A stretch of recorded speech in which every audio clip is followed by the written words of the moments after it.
RCC Noticias del Mediodía.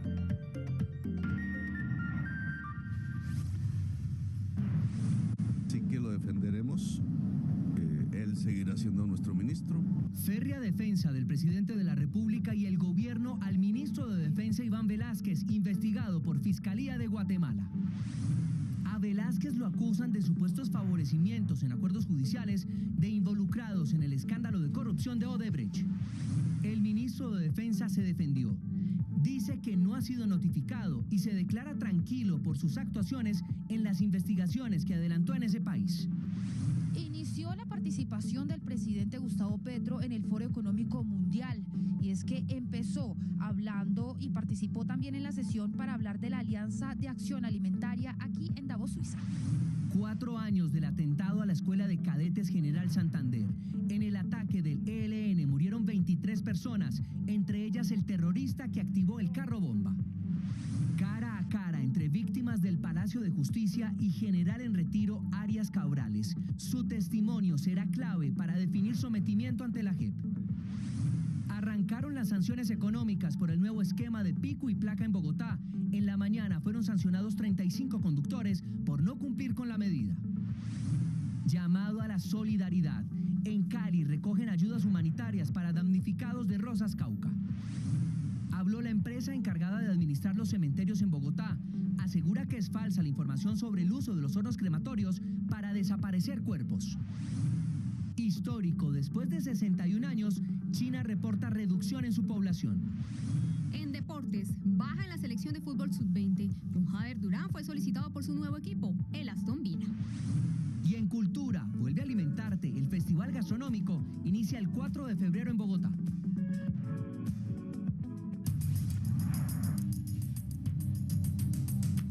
Buenas tardes, somos el noticiero de todos. El gobierno nacional rechazó el anuncio de la Fiscalía de Guatemala de investigar al ministro de Defensa colombiano Iván Velásquez por un posible favorecimiento a empresarios de ese país que estarían involucrados en el escándalo de corrupción de Odebrecht. Stephanie Valencia, ¿por qué es el señalamiento al funcionario del gobierno colombiano? La escuchamos. José, ¿qué tal? Muy buenas tardes. Pues antes que nada aclarar una cosa, y es que el ministro Velásquez dirigió desde el 2013 y hasta el 2019 una comisión antimafias de la ONU en Guatemala para revelar escándalos de corrupción. Lo que dice la Fiscalía de ese país es que durante ese periodo el ministro de Defensa habría avalado de manera irregular acuerdos entre funcionarios de Guatemala y algunos empresarios de la constructora Odebrecht, y que eso habría generado un detrimento de $384 millones. La Fiscalía Especial contra la Impunidad emprenderá las acciones legales correspondientes para que respondan por sus actos ilegales, arbitrarios y abusivos. El excomisionado de la Comisión Internacional contra la Impunidad en Guatemala, CICIG, Iván Velásquez Gómez. La Fiscalía de Guatemala dice que el ministro de Defensa Iván Velásquez habría hecho parte de la estructura criminal de Odebrecht y que tenía conocimiento de los montos que pagaban en sobornos. Lo cual denota que tenían pleno conocimiento de las oscuras y corruptas negociaciones que se estaban realizando con la empresa Odebrecht. Dice la Fiscalía de ese país que el ministro es responsable de actos ilegales y corruptos que causaron detrimento al Estado de Guatemala. Iván Velásquez, a través de un comunicado, se defendió. Tengo la tranquilidad de que el trabajo adelantado en el país centroamericano se realizó con total transparencia y dentro del marco legal que amparaba el funcionamiento de la Comisión Internacional contra la Impunidad en Guatemala. También se refirió al proceso en su contra. No he sido notificado de ningún requerimiento por parte de las autoridades de Guatemala. El ministro de Defensa dirigió desde 2013 y hasta su cierre en 2019 la Comisión Internacional contra la Impunidad en Guatemala para revelar escándalos de corrupción. Precisamente el presidente Gustavo Petro desde Davos, Suiza, en donde asiste al Foro Económico Mundial, respaldó al ministro de Defensa. Katy Sánchez, enviada especial a Suiza. ¿Qué más dijo el primer mandatario, Katy? Muy buenas tardes a usted y a todos los televidentes. A esta hora nos encontramos en Davos, Suiza. El presidente de la República, Gustavo Petro, se pronunció frente a las acusaciones que tienen desde Guatemala y la orden de captura hacia el ministro de Defensa, Iván Velásquez. Manifiesta que lo apoya totalmente en su lucha contra la corrupción y asimismo manifiesta que podrían terminar los lazos diplomáticos con ese país en caso que sigan adelante con esta orden de captura.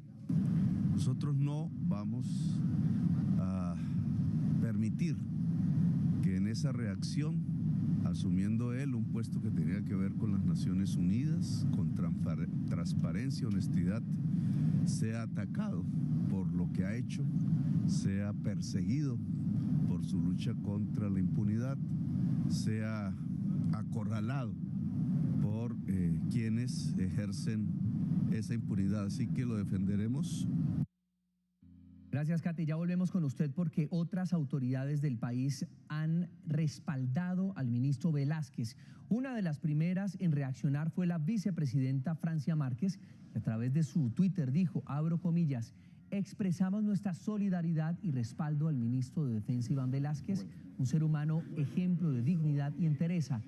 Desenmascarar la corrupción jamás debe significar persecuciones judiciales a quien desempeña con valentía esta tarea. Cierro comillas.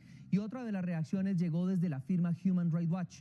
Su subdirector para las Américas trinó lo siguiente, abro comillas, no tiene mayor sentido tomar en serio esta investigación, cierro comillas.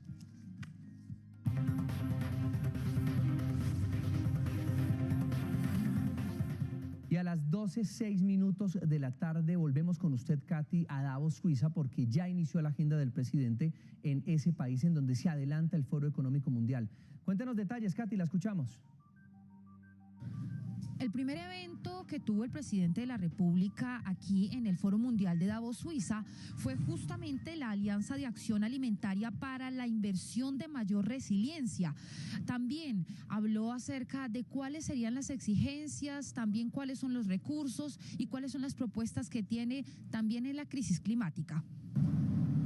Ellos reconociéndolos, nosotros, algunos líderes políticos quizás luchando porque se coloque en la conciencia de las gentes y en el centro de la política pública la solución de estas problemáticas. Una, el hambre. Dos, la crisis climática. Tres, la guerra. Finalmente, el presidente de la República, Gustavo Petro, sostendrá hacia las 7 de la noche aquí en Suiza, 1 de la tarde, hora colombiana, una reunión con el presidente del Foro Económico Mundial. Uno de los temas son los recursos para la transición energética. Informa Katy Sánchez desde Davos, Suiza, para RTVC Noticias, conectados 24/7. Y hoy se conmemoran 4 años del atentado a la Escuela General Santander. En el ataque terrorista murieron 22 cadetes y el conductor del carro bomba. En la guarnición policial se adelanta un homenaje a las víctimas. Stephanie Valencia, usted tiene más información. ¿Qué tal, José? Muy buenas tardes. Pues mire, yo quiero mostrarles antes que nada este monumento que se inauguró hoy aquí en la escuela, precisamente en homenaje a los 22 estudiantes que perdieron la vida en este atentado. Sus familias llegaron aquí con fotografías de sus hijos, hermanos asesinados, también compañeros sobrevivientes del ataque terrorista perpetrado por el ELN el 17 de enero del 2019. Entre lágrimas honraron su memoria y también sus sueños.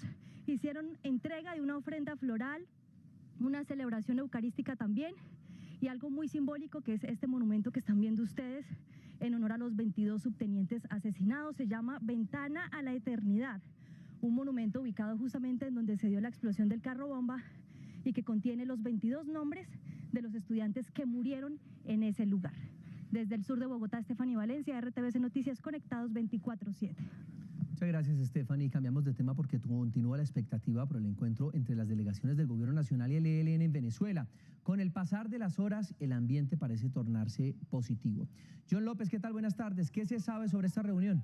Hola, José Fernando. Pues lo que se ha conocido por parte de las delegaciones es que el ambiente es favorable para superar la llamada crisis que estarían atravesando los diálogos de paz. En las últimas horas se conocieron algunas reacciones que así lo confirman. El primero en evidenciarlo fue el comandante del ELN, Antonio García, quien a través de su Twitter dijo lo siguiente, abro comillas, existe crisis en la mesa por cuanto se incumplió procedimientos y se hizo público un supuesto acuerdo que no existió. Los errores y las crisis no son malos, evidencian que somos humanos y nos equivocamos. Por tanto, debe reconocerse el error y rectificarse, cierro comillas.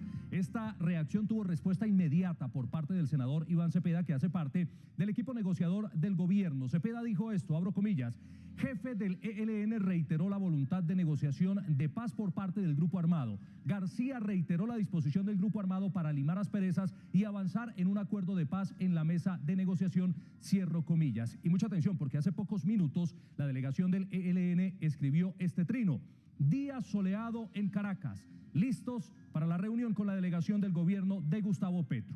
Nosotros, José Fernando, seguiremos atentos a los detalles del encuentro que podría materializarse en los próximos minutos. Desde el occidente de Bogotá, John López, RTVC Noticias Conectados 24/7.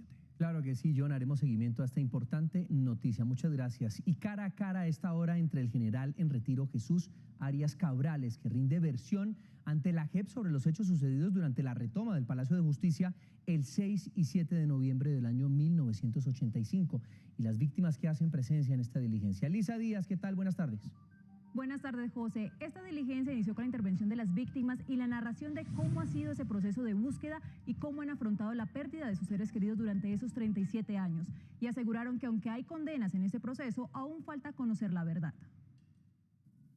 Usted se acogió al JED y sin embargo no ha dicho nada, no ha aportado nada a la verdad, sobre todo no demuestra la intención de hacerlo. Las víctimas de este caso tienen nombres e historias, dejaron huellas imborrables. Y es que con las declaraciones que entregará el general en retiro Arias Cabrales, en medio de estas diligencias la JEP determinará si se mantiene el sometimiento. Recordemos que hace 6 meses el general en retiro había perdido el beneficio de libertad condicional luego de que la JEP determinara que 2 años de hacer su sometimiento no había cumplido con los compromisos para el aporte a la verdad ni había atendido el llamado que le hizo 2 veces la Comisión de la Verdad. Por eso estoy asistiendo acá con el objeto de manifestar lo que me consta y lo que fue mi actuación y mi actividad como comandante de la Brigada 13 en su momento. Y hoy comenzaron las sanciones económicas para quienes infrinjan la medida del pico y placa aquí en la capital del país. ¿Cuántos comparendos van hasta este momento y además cuánto cuesta la infracción? Edwin Suárez, buenos días. Hola, ¿qué tal, José Fernando? Buenas tardes para usted, para todos los televidentes. Mire, antes de responderle esas 2 inquietudes, quiero mostrarle a usted y a los televidentes el panorama a esta hora sobre una de las vías más utilizadas por los conductores en Bogotá. Está la avenida del Dorado, calle 26, en el occidente capitalino. Ustedes se dan cuenta, fluye con completa normalidad y hay menos carros de lo habitual y a esta hora considerada una hora pico. En cuanto a sus interrogantes y para que los televidentes lo tengan en cuenta, esta sanción económica son 15 salarios mínimos diarios legales vigentes, es decir, 522.900 pesos, pero ojo porque aquí también va la inmovilización del vehículo, eso quiere decir que le van a sumar lo de la grúa y lo de los patios, es decir, unos 300.000 pesos más para un total de cerca de 900.000 pesos, incluso hasta 1 millón de pesos puede tener la sanción de infringir la medida de la nueva rotación del pico y placa. Hablamos con varios conductores sobre esta medida, nos dieron su opinión acerca de cómo han visto y cómo han percibido en materia de movilidad por estos días con esta nueva rotación del pico y placa. Dentro de mi experiencia como conductor he notado que ha disminuido el tráfico, la movilidad ha sido más rápida, entonces considero que es una medida positiva. Lo que pasa es que apenas esta semana estamos viendo todo el tráfico completo, ¿no? Entonces vamos a ver. Yo salgo normalmente todos los días a llevar y a traer a mi esposa y nos estábamos demorando más o menos 45 minutos desde donde vivimos hasta allá y hoy está alrededor de 26 minutos, 30 minutos. O sea, sí se ha visto una mejoría más o menos en 10, 15 minutos.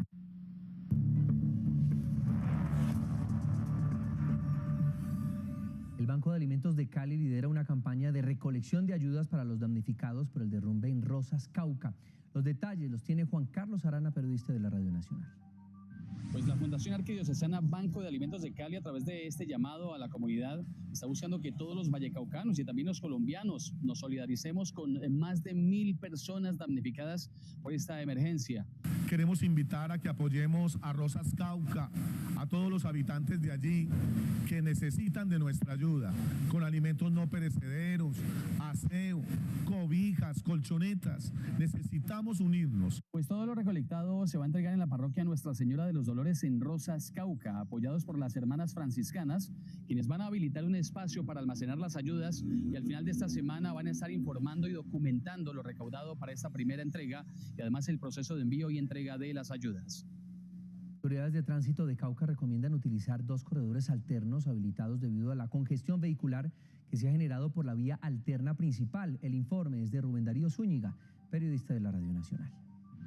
Aparte de la vía alterna en Rosas Cauca, que se habilitó precisamente por el derrumbe de gran magnitud en la vía panamericana, las autoridades de tránsito de la región han recomendado usar otras 2 vías terciarias para que las personas puedan movilizarse al sur y al norte del país y viceversa.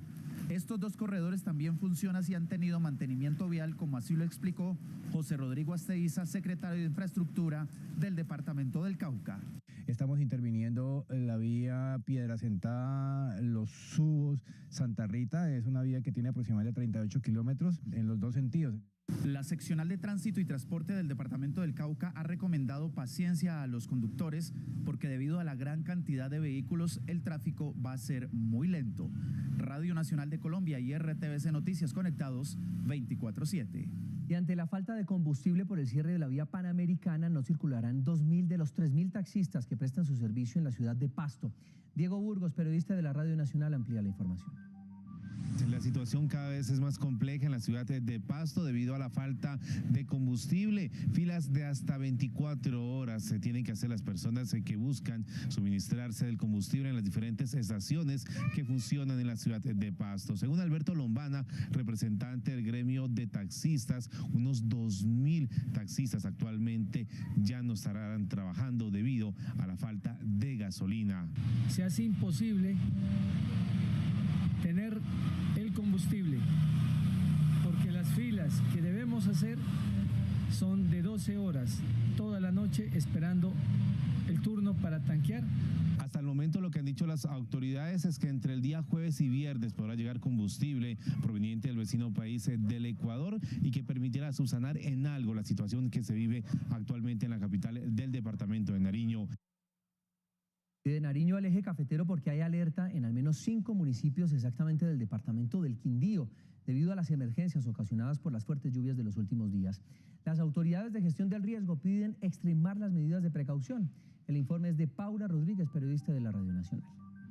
En el departamento del Quindío, los organismos de socorro atienden entre 50 y 70 emergencias diarias relacionadas con las lluvias, la mayoría de ellas por deslizamientos en diferentes vías, especialmente de Salento, que está en alerta roja por este mismo fenómeno, y Génova, que según la Secretaría del Interior del Quindío, Juana Camila Gómez, tiene una situación en la cual un terreno inestable continúa cediendo. En Génova tenemos 3 situaciones. En la vereda Pedregales vuelve y se nos presenta el deslizamiento que se había presentado hace unos meses atrás, el cual ya había sido solucionado, pero desafortunadamente durante esta última semana continúa este desprendimiento y esta remoción en masa. Otros municipios con mayor afectación son Finlandia, Pijao y Circasia en el departamento del Quindío.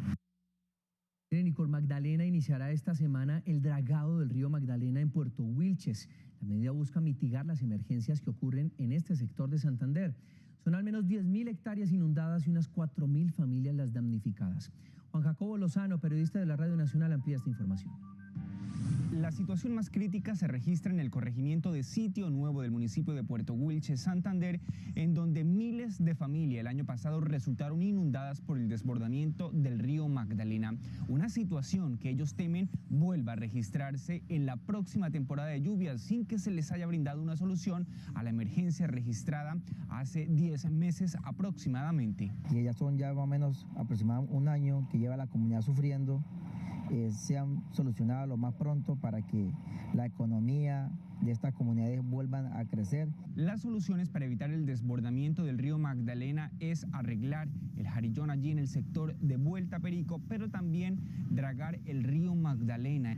En esta semana estamos organizando la contratación de la tripulación de la draga. Son 15 personas que trabajan en 2 turnos, 24 horas. A esta situación se le suma la muerte de unas 5.000 cabezas de ganado que murieron por hambre porque los pastizales quedaron llenos de agua por el desbordamiento del río Magdalena. Es la información desde Bucaramanga. Juan Jacobo Lozano para RTVC Noticias y Radio Nacional de Colombia, conectados 24/7. Líderes sociales y habitantes de La Mojara comenzaron a prepararse para las protestas que realizarán mañana si no inician las obras de saneamiento del dique Cara de Gato. El 50% del departamento de Bolívar está bajo calamidad pública por las lluvias. Los detalles los tiene Rosenberg Anaya, periodista de la Radio Nacional. En medio de las aguas, así continúan las familias de más de 30 municipios del departamento de Bolívar. La temporada de lluvias y las inundaciones no cesan. Por eso la Dirección de Gestión del Riesgo del departamento de Bolívar decretó la calamidad pública en estos municipios del departamento de Bolívar. Los más afectados han sido los campesinos que perdieron todos sus cultivos y piden una pronta solución a este tema de las inundaciones. Ante esta situación, lo que se está manejando en estos momentos, coordinado con los alcaldes municipales, los consejos municipales son las acciones de recuperación para el desarrollo. Pinillos, Tiquicio, San Martín de Loa y San Jacinto del Cauca han sido los municipios del departamento de Bolívar que más han sufrido con las inundaciones. Radio Nacional de Colombia y RTVC Noticias, conectados 24/7. A esta hora está bloqueado el paso por el túnel del occidente en Medellín. Transportadores protestan por el incremento de casi el 50% del precio del peaje ubicado en esa vía al mar. El costo pasó de 18.100 a 26.900 pesos para automóviles, lo que convierte este peaje en el más costoso del país. La concesión Desarrollo Vial al Mar es la operadora de la vía 4G.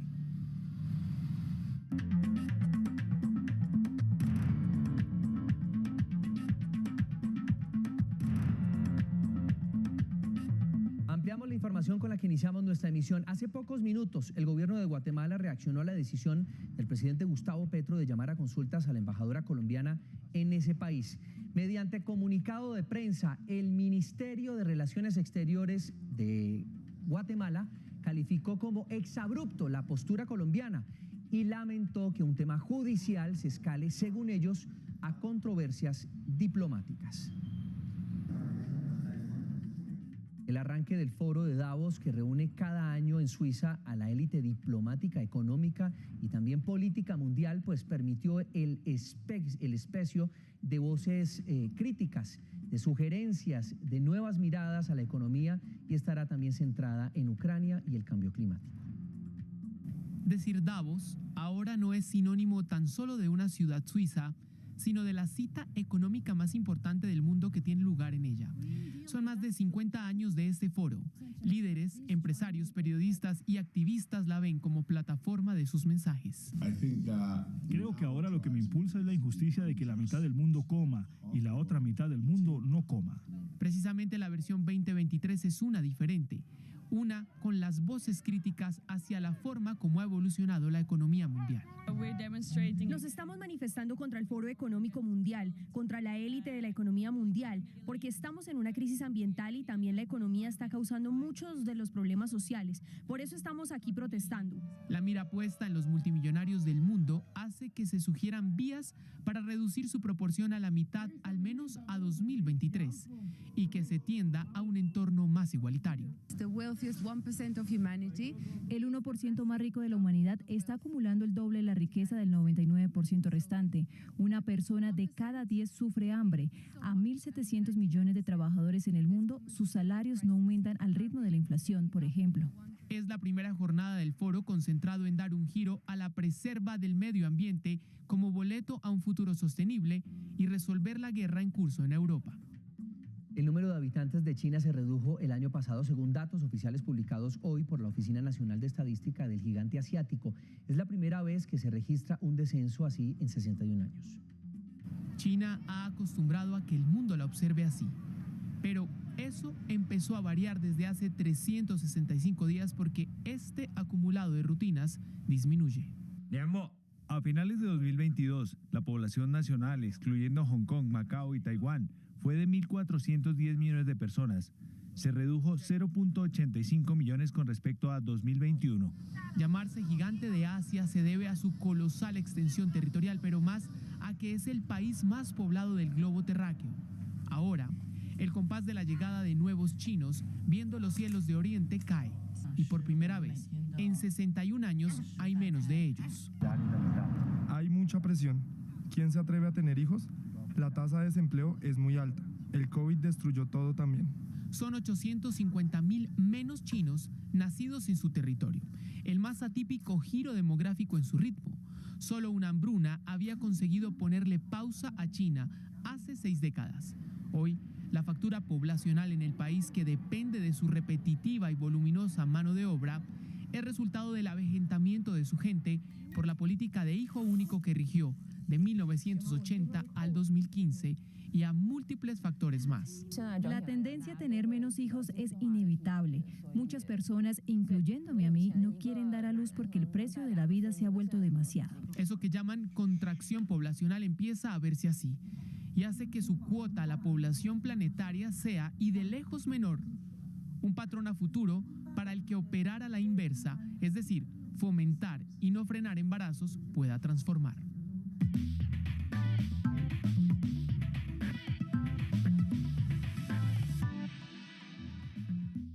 Hola, muy buenas tardes, bienvenidos a la información deportiva. Iniciamos con el mundo del balompié porque hay una baja para la selección Colombia sub-20, y es que tras su fichaje por Aston Villa, John Hader Durán fue solicitado por el club inglés para someterse a exámenes médicos.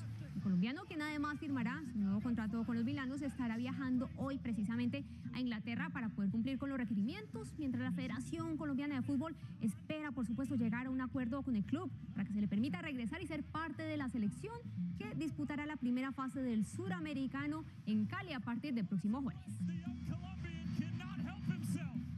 Cambiamos de disciplina deportiva. El tenista colombiano Daniel Galán cayó en primera ronda del Abierto de Australia, mientras que Novak Djokovic y Andy Murray avanzaron en el cuadro principal. Hoy, los colombianos tendrán acción en el primer Grand Slam de la temporada.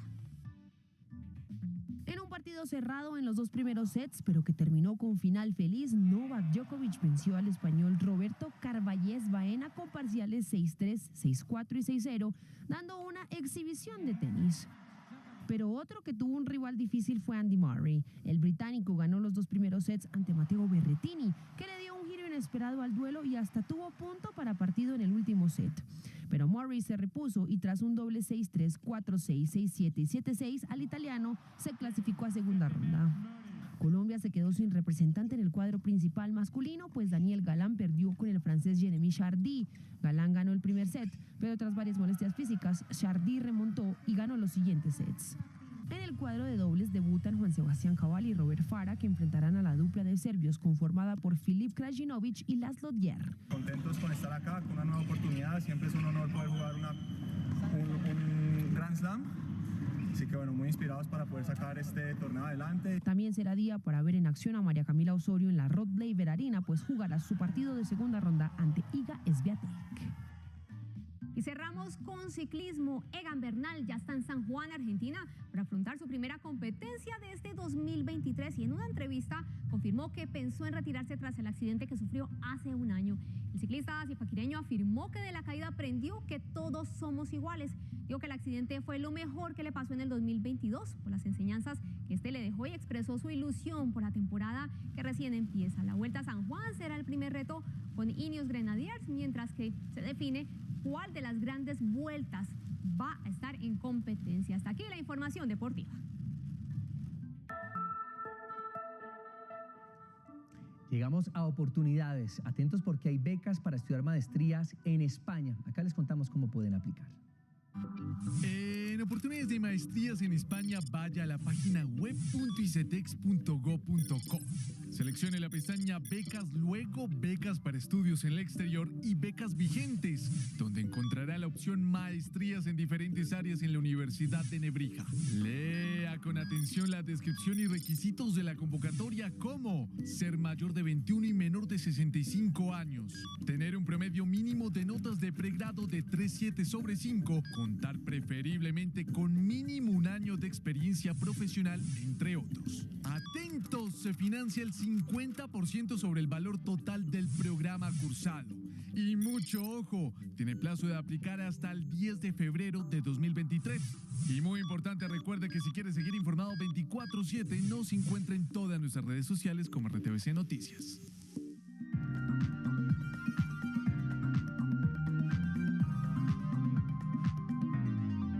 Regresa a la presencialidad del Festival Gastronómico Alimentarte, uno de los más importantes del país. La edición será del 4 al 12 de febrero en el Parque El Virrey de Bogotá y contará con 70 propuestas gastronómicas, entre los que se destacan nuevos restaurantes que fueron seleccionados bajo criterios de calidad. sumado por supuesto a la diversidad de la cocina colombiana. Festival que este año tiene como premisa incentivar el talento local y por supuesto apoyar a víctimas del conflicto en nuestro país. Regresa a nuestra plataforma de RTBC Play el podcast Crónicas de la Noche Roja del escritor y periodista Santiago Gamboa. Nueva temporada que se centra en una investigación criminal sobre el caso Odebrecht en Colombia y además ahonda en personajes implicados en el caso de corrupción. Recuerde que el podcast lo encuentra de forma gratuita en RTBC Play. Y así terminamos nuestra emisión del mediodía, el noticiero de todos, por supuesto, detalles de estas noticias de Colombia, sus regiones y el mundo, en nuestra emisión de las 7 de la noche. Hasta entonces. Odebrecht.